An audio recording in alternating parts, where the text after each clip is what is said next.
नमस्कार। आज हम बात करेंगे सैम्पलिंग, निदर्शन। निदर्शन सामाजिक शोध की एक महत्वपूर्ण प्रक्रिया है, चरण है, जिसके अंतर्गत अनुसंधानकर्ता विशेष रूप से तथ्यों का या कुछ तथ्यों को सेलेक्ट करने के तरीके निश्चित करता है। क्योंकि ये पता है कि जिस क्षेत्र का वो अध्ययन कर रहा है, जिस स्थान का वो अध्ययन कर रहा है, वहाँ की जनसंख्या का अध्ययन कर रहा है, वहाँ पर रहने वाले लोगों का अध्ययन कर रहा है, तो ऐसे में उसके संपूर्ण का अध्ययन करना संभव नहीं है। ऐसे में वो निदर्शन का सहारा लेता है। जिस प्रकार हम मार्केट में सामान खरीदने जाते हैं, चाहे वो गेहूँ खरीदने जाएँ या सब्जी खरीदने जाएँ, तो हम उस गेहूँ के ढेर से कुछ दाने जो मुट्ठी में लेके अनुमान लगाते हैं कि सारा गेहूँ कैसा होगा, वही एक तरह का सैंपल है। अर्थात समस्त में से कुछ को लेकर जो हमारा अनुमान लगाया जाता है वो सैंपल है। चाहे वो हम जब हमारी मम्मी, बच्चों की मम्मी भेजती है बाज़ार जाके कि सब्जी ले आओ, आलू ले आओ, चावल ले आओ, दाल ले आओ, तो हम बाज़ार में जाके एकदम से उसको तुलवाने नहीं लगते, एकदम से उसको ख़रीदते नहीं हैं, बल्कि वहाँ से जाके हम कुछ थोड़ा सा देखते हैं हाथ में लेके, ये कैसा होगा। सारे को तो देखना संभव नहीं है, हम उस ढेर में से कुछ चीज़ों को, कुछ पार्ट को देखते हैं। वो जो कुछ पार्ट है वो एक तरह का सैंपल है। इसी तरह से एक शोधकर्ता किसी भी क्षेत्र के समस्त लोगों का अध्ययन नहीं कर सकता, क्योंकि ना तो इसके लिए पैसा है, ना इसके लिए समय और ना ही क्षमता है। ऐसे में समस्त में से कुछ कौन से होंगे, वो संख्या कैसे निर्धारित होगी, वो कुछ जो कि समस्त का प्रतिनिधित्व करते हो, ऐसे में रिसर्चर के सामने एक समस्या रहती है। इसके लिए वह निदर्शन का सहारा लेता है। वह कुछ इकाइयों को सिलेक्ट करता है और उनके आधार पर उनसे तथ्य एकत्रित करता है और वो तथ्य एकत्रित करके उसके आधार पर रिसर्च कार्य को आगे बढ़ाता है।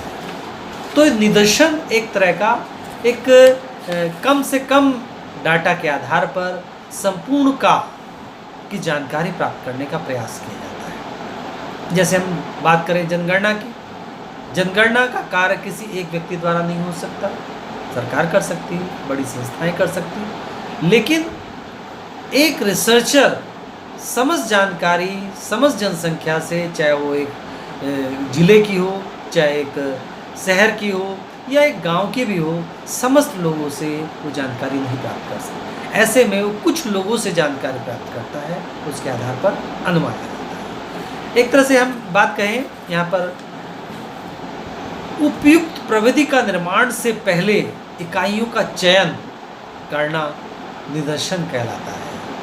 यानी हम अपनी रिसर्च को आगे बढ़ाएं उससे पहले हम कुछ का चयन करते हैं। अगर हम बात करते हैं निदर्शन की ज़रूरत क्या है, निदर्शन की प्राथमिकता के कारण क्या है, तो समग्र अध्ययन संभव नहीं। जैसा कि मैं भी कह रहा हूँ, समस्त लोगों से पूछना संभव नहीं। अगर कोई सामान खरीदने जाता है और मान लीजिए 10 क्विंटल गेहूँ खरीदना है, तो 10 क्विंटल का को वो चेक नहीं कर सकता। वो किसी एक बोरी में से चेक करता है, वो किसी एक ढेर में से चेक करता है, या ढेर के एक पार्ट से चेक करता है। ऐसे में हमको निदर्शन का सहारा लेता है, सैंपल का सहारा लेना पड़ता है, जो कि एक रिसर्चर करता है। अच्छे अनुसंधान के लिए भी ये कर्ता के लिए निदर्शन बहुत ज़रूरी है।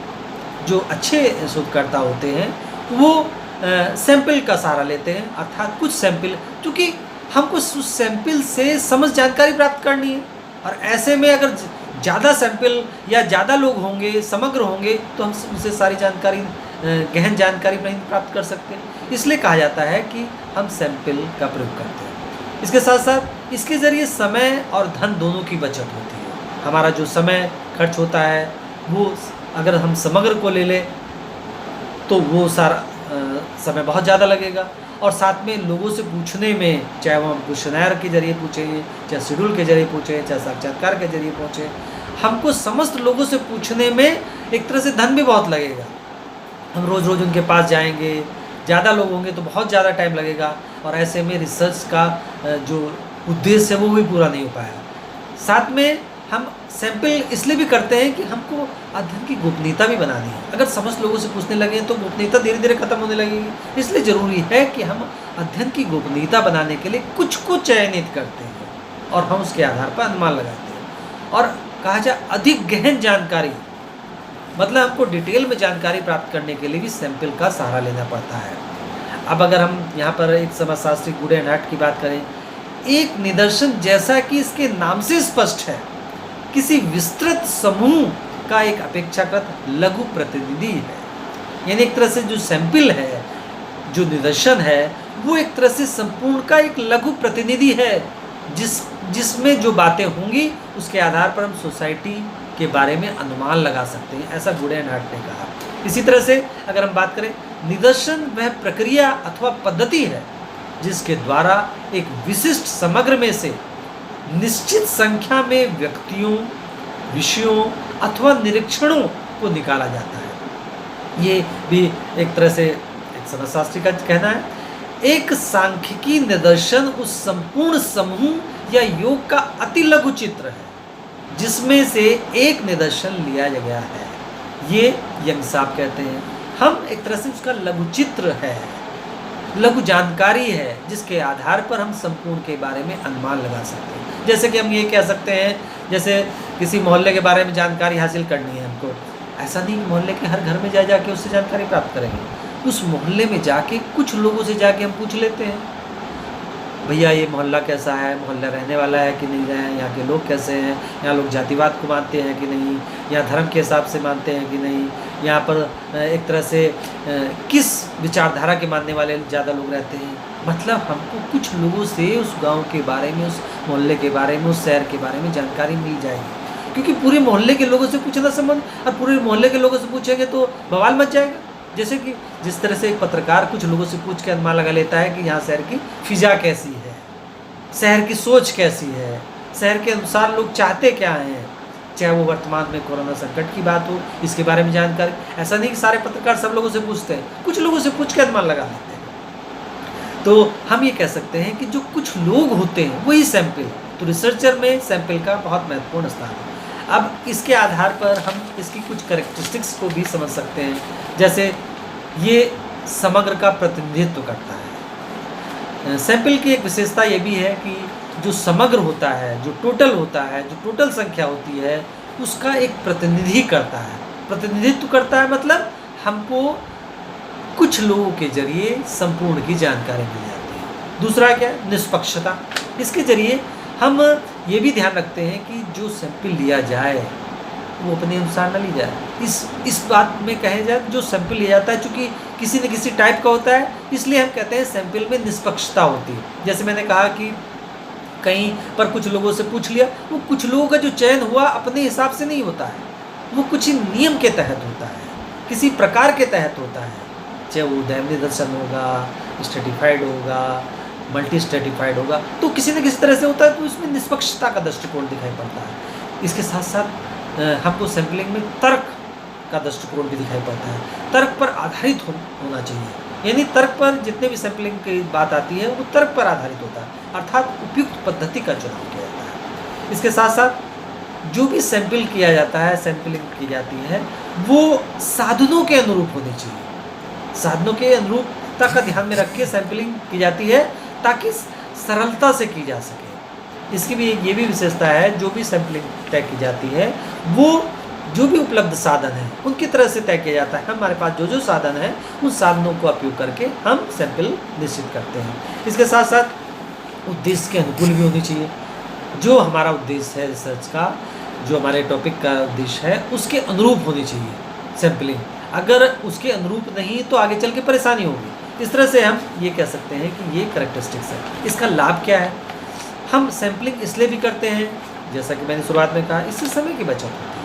हम समय की बचत को देखते हुए, पैसे की बचत को देखते हुए, मेहनत की बात देखते हुए और डिटेल में गहन जानकारी प्राप्त करने के आधार पर हम एक तरह से सैंपलिंग करते हैं। और जो परिमाण आते हैं, हमारे पास जो रिजल्ट आते हैं, परिणाम आते हैं, उनकी परिशुद्धता वो बिल्कुल सही हमारे पास रिजल्ट आए, इसके लिए भी हम एक तरह से सैम्पलिंग का प्रयोग करते हैं। क्योंकि कम लोग रहेंगे, कम डाटा रहेगा, तो उसकी हम एनालिसिस अच्छी तरह से करते हैं, उसमें शुद्धता कर सकते हैं। जब ज़्यादा संख्या होती है तो उसमें शुद्धता थोड़ी सी मुश्किल हो जाती है। इसके साथ साथ हम सैंपल कम रहेंगे तो उनकी पुनर्परीक्षा भी कर सकते हैं। अगर हमारे पास कुछ डाटा आया और उसमें हमको कोई कन्फ्यूजन लग रहा है तो उसकी पुनर्परीक्षा कर सकते हैं, जिससे हमको जानकारी मिल जाती है। इसके साथ साथ हमको इससे ये भी रहता है कि प्रशासनिक सुविधा भी रहती है। आप सभी जानते हैं कि जब हम कोई कार्य करते हैं तो उसमें अगर बहुत ज़्यादा संख्या हो तो हचपच सा हो जाता है, परेशानी से होती है। ऐसे में एडमिनिस्ट्रेशन की प्रॉब्लम आती है कि कितने लोगों से कब करें, कितने लोगों से कब करें। ये 1 महीना, 2 महीना, 3 महीना, 4 महीना, 5 महीना, 6 महीना, अगर हमारे पास समग्र होगा तो 6-6 महीने में भी डाटा कलेक्शन नहीं हो पाएगा। इसलिए कहा जाता है सैंपल लिया, ताकि कुछ महीनों में ही हो जाए, जिससे कि रिसर्च का जो उद्देश्य है वो भी पूरा हो जाए और एडमिनिस्ट्रेशन का दृष्टिकोण भी सही से हो। इसके साथ साथ इसमें जहाँ पर लाभ है, जहाँ पर अच्छाई है, वहाँ कुछ दोष भी हैं। हम जब बात करते हैं, सैम्पलिंग की बात करते हैं, सैंपल डिसाइड करते हैं, हम चूँकि आदमी का अध्ययन कर रहा है, ऐसे में डाटा कलेक्शन करते समय, सैंपल डिसाइड करते समय, सैंपल तय करते समय हम पक्षपातपूर्ण भी हो जाते हैं। जो हम सैंपल सेलेक्ट करते हैं 1%, 2%, 3%, 5%, जो भी निर्धारित करते हैं, जरूरी नहीं कि वो पूरे का प्रतिनिधित्व करते हो। कई बार ऐसा भी होता है कि हमने 100 में से 10 लोग का सिलेक्शन किया, क्या वो 10-100 का प्रतिनिधित्व कर रहे हैं? ऐसे में हम पूर्णतः सही नहीं हैं, ऐसे में हम पूर्णतः सही रूप से नहीं कह सकते कि ये बात बिल्कुल सही है। एक तरह से ये कठिनाई आती है कि कितना प्रतिनिधित्व रखें जिससे हमको संपूर्ण जानकारी मिले, क्योंकि अलग अलग रिसर्च के टॉपिक में अलग अलग दृष्टिकोण हो सकता है। इसके साथ साथ विशेष ज्ञान की आवश्यकता होती है अलग अलग रूपों में, वो हमको नहीं प्राप्त हो पाती है। मान लीजिए हम लोगों 100 लोगों में से 15 लोग को सिलेक्ट किया, 15 जो लोग सेलेक्ट किए उनमें से 10 के पास जानकारी सही थी, 5 के पास थी नहीं। ऐसे में हमको विशेष जानकारी नहीं मिल पाएगी, जो एक समस्या है। इसमें इसका एक दोष कहा जाता है। अच्छा, निदर्शन पर कायम रहने की कठिनाई। मान लीजिए हमने रैंडम सैम्पलिंग ली, क्या हम रैंडम सैम्पलिंग के अनुसार अंत तक चलते हैं? अगर हमने स्ट्रेटिफाइड लिए या परपजीव ली, इसी तरह से दैव निदर्शन में कभी कभी हम परपजीव हो जाते हैं, स्ट्रेटिफाइड में भी हम सही ढंग से नहीं कर पाते। ये एक परेशानी दिखाई पड़ती है। अब अगर बात करें इसकी प्रक्रिया क्या है, इसमें स्टेप्स किस तरह से हम बात करते हैं। एक तो समग्र का हम अध्ययन करते हैं, सबसे समग्र का निर्धारण करते हैं, हमारा टोटल कितना है। ये जानकारी हमको, जैसे मान लीजिए हमारा मोहल्ला है तो नगर निगम से मिल जाती है। ये जानकारी हमको एक तरह से अगर हमारे शहर की जानकारी है, ये भी हमको ऑफिस से मिल जाती है। ज़िले की जानकारी भी हमको मिल जाती है। ये पहले से निर्धारित कर लेते हैं। इसके बाद निदर्शन की इकाइयों का, इकाई क्या होगी? एक व्यक्ति होगा, एक परिवार होगा, एक समूह होगा, एक क्षेत्र होगा। इसका तरह से इकाइयों का निर्धारण कर लेते हैं। निदर्शन स्रोत का निर्धारण, हमको निदर्शन का स्रोत क्या है, हमको किस जरिए हमको निदर्शन की जानकारी मिलेगी, टोटलिटी की जानकारी में उसके स्रोत कौन कौन से होंगे, ये भी हम पहले से तय कर लेते हैं। इसके बाद हम निदर्शन के आकार का निर्धारण, हमारा निदर्शन कितना बड़ा होगा, वो 5% होगा, 10% होगा, या फिर हमारी उस संख्या के आधार पर होगा, उसका निर्धारण कर लेते हैं और उसके पश्चात निदर्शन पद्धति का चुनाव करते हैं। तो एक तरह से हम ये इस प्रक्रिया से होकर गुजरते हैं। अब बात आती है इसके विभिन्न टाइप्स की। एक जो मुख्य रूप से हमारे रिसर्चर प्रयोग करते हैं, एक है सैम्पलिंग, दैव निदर्शन, रैंडम सैम्पलिंग। जब हम दैव निदर्शन की बात करते हैं तो प्रत्येक इकाई के चुने जाने की पूर्ण संभावना रहती है, उस स्थिति को हम दैव निदर्शन कहते हैं। अर्थात दैव निदर्शन में समग्र की इकाइयों को इस प्रकार से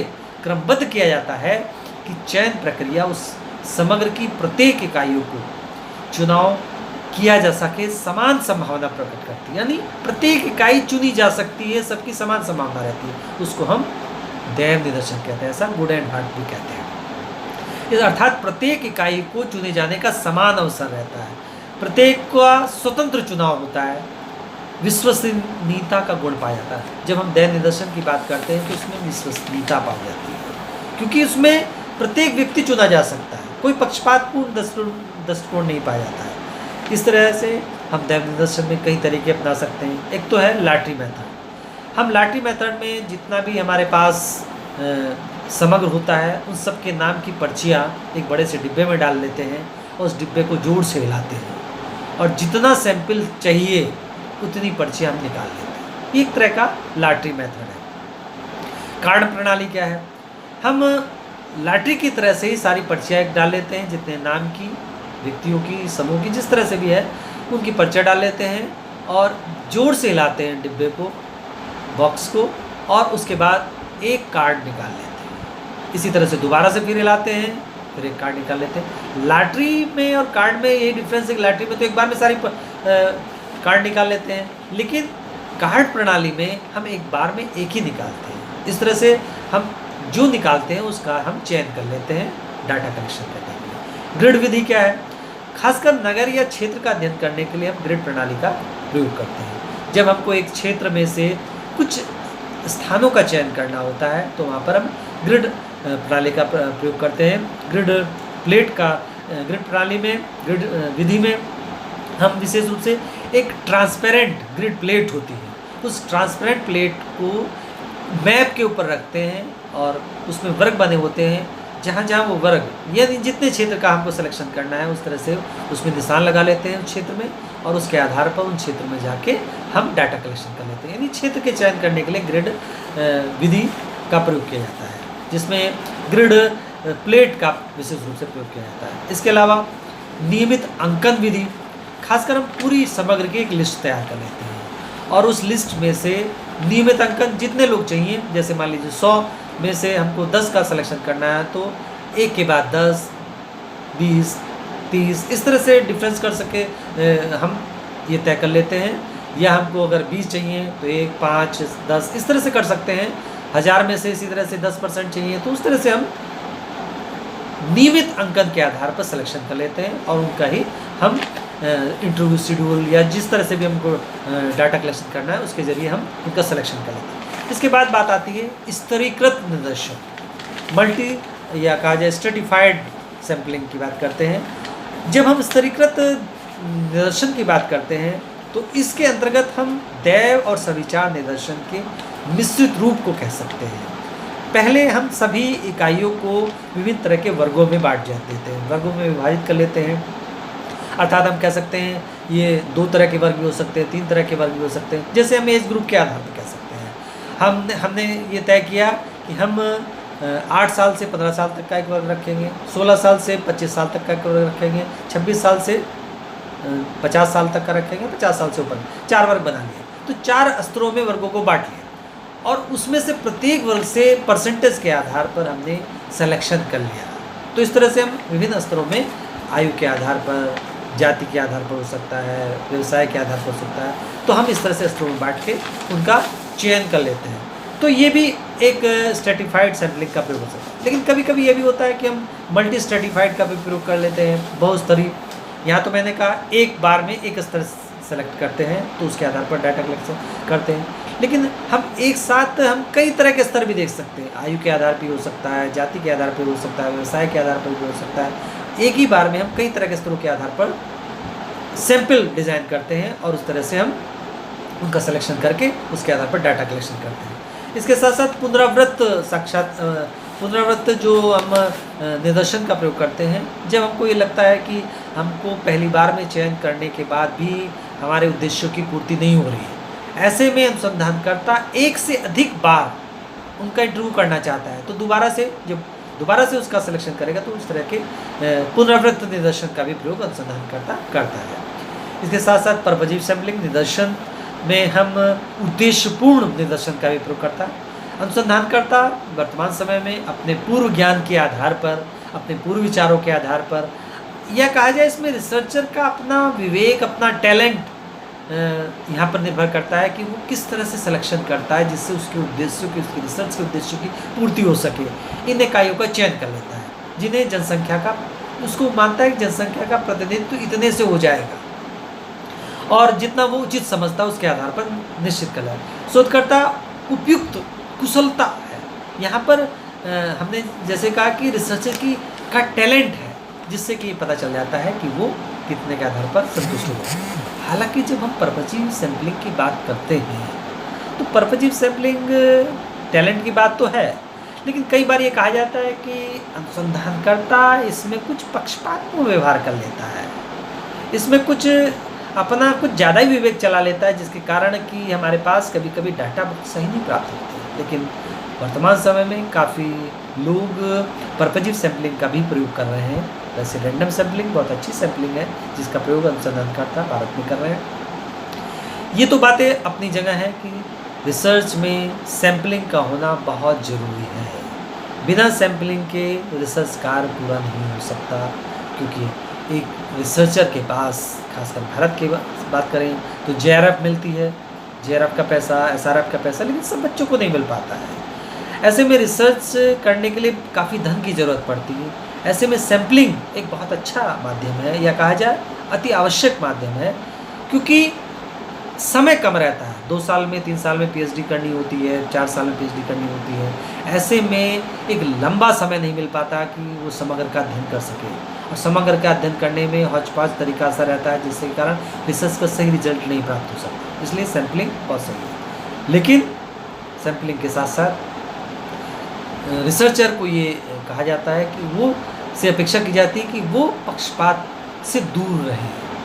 हालांकि इसमें मदद उसको निदर्शन करती है। अब आगे दूसरे टॉपिक पे फिर नेक्स्ट लेक्चर में बात